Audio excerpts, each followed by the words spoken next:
he hasn't missed a cut dating back to last year's U.S. Open. So it's now 26 straight tournaments after last week. He's been especially strong since March. He's got 9 top 25 finishes in his last 13 starts, including last week at the Scottish.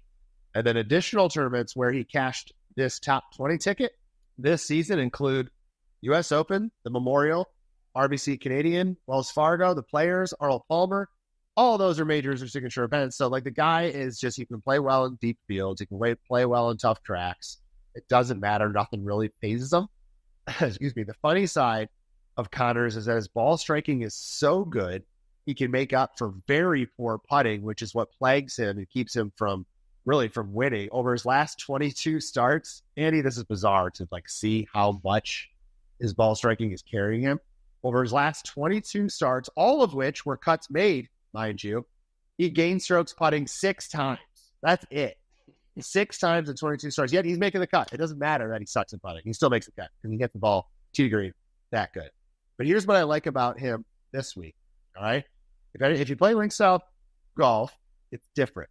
It's slower, right? The greens are not as fast as what you see in the States. And the reason for that is because you got to the courses have to defend against 25, 40 mile an hour winds. You can't have fast greens and have winds that are below 25 mile an hour. The ball will not hang.